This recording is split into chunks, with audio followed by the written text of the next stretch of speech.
రైతు నుంచి లంచం తీసుకుంటూ ఓ ప్రభుత్వ అధికారి ఏసీబీకి చిక్కారు. జగిత్యాల జిల్లా మెట్పల్లి మండలం ఆత్మకూరు గ్రామ పంచాయతీ కార్యాలయంలో పనిచేస్తున్న జీపీఓ రాజేష్ పాస్బుక్ లో తప్పుగా నమోదైన పేరును సరిచేసేందుకు మల్లేష్ అనే వ్యక్తి నుంచి 5,000 డిమాండ్ చేసినట్లు సమాచారం. దీంతో బాధితుడు ఏసీబీ అధికారులకి ఫిర్యాదు చేశాడు. ఈ క్రమంలోనే సదరు జీపీఓ రైతు నుంచి 5,000 లంచం తీసుకుంటున్న క్రమంలో ఏసీబీ అధికారులు రెడ్ హ్యాండెడ్ గా పట్టుకున్నారు.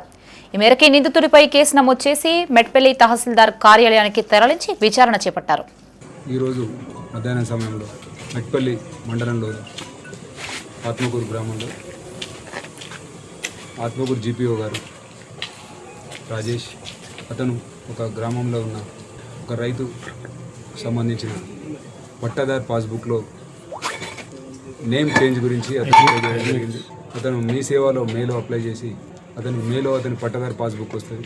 అతని తండ్రి దగ్గర నుంచి ఒక 2 ఎకరాలను సేల్ డీడ్ ద్వారా పర్చేజ్ చేస్తాడు. సేల్ డీడ్ ద్వారా పర్చేజ్ చేసిన తర్వాత అతనికి పోస్ట్లో పాస్బుక్ వచ్చినప్పుడు పాస్బుక్లో అతని పేరుతో పాటు అతని తండ్రి పేరు కూడా అతని పేరే వస్తుంది. సో తండ్రి పేరు లేకుండా వచ్చినందుకు పేరు మార్పిడి గురించి అతని పేరు మరి అతని తర్వాత తండ్రి పేరు మార్పిడి గురించి అతను మీ సేవలో అప్లై చేసి తహసీల్దార్ ఆఫీస్ మెట్పల్లికి వచ్చి అప్లై చేసినప్పుడు అది జీపీఓ దగ్గరికి వెళ్ళమని సూచించగా అతను ఆత్మకూరు జీపీఓ దగ్గరికి వెళ్తాడు.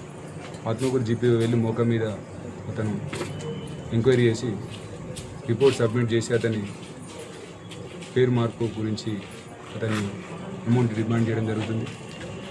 అతను అమౌంట్ డిమాండ్ చేసిన తర్వాత అమౌంట్ ఇవ్వడం ఇష్టం లేక అతను మాకు సంప్రదించినారు.